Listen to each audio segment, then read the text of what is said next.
So yan, magsasaling ka ng kulan sa iyong motor, pero ito yung kulan. So magsasalin tayo, pero napaisip tayo, paano ba natin may sasalin to? Ayan, nakasagabal yung natin, chassis natin. So ayan, buti na lang tayo may naisip. So tika lang, punta tayo ng loob ng bahay.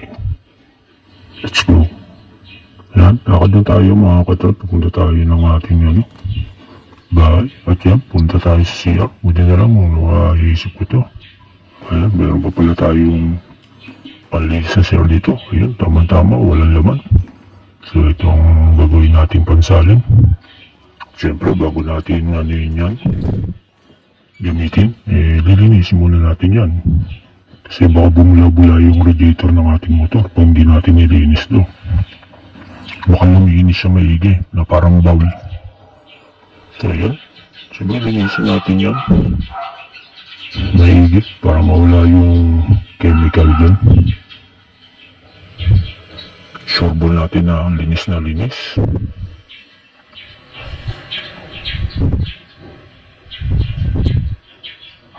Yan, shake natin yan yan, shake lang, tsagaan lang yan hanggang mawala na yung chemical sa loob.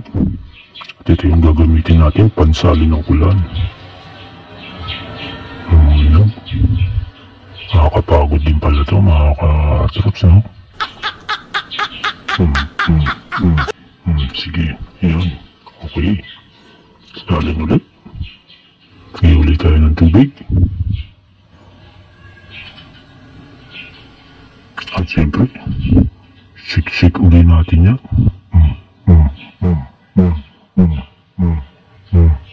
Yan, okay. Salin uli natin yan. Uli.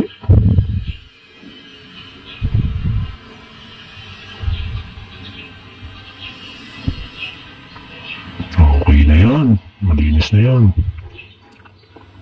Siyempre, balik na tayo dun sa ating motor na pagsasalinan natin ng kulan.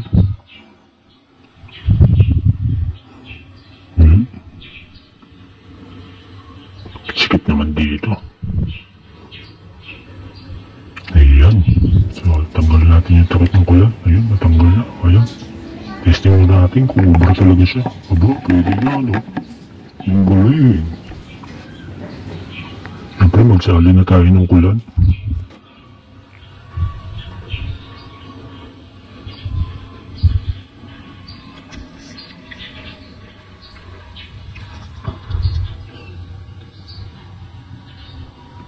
Tama na yan. Baka naman sumobra ka. Ano ka po? So, okay na yun mga ka-troops. Testing muna natin. Sumobra nga yan.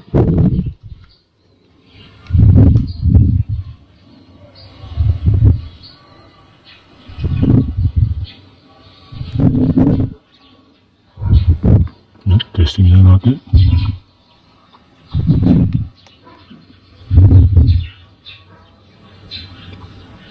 May patumutok ng camera. Paano natin makikita yan?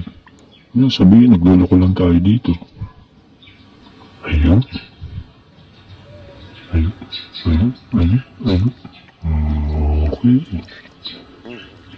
Napipiga-piga pa natin, no? Diba? Okay. Tapos ang problema, no? Antik na yan? Okay. Okay na yan.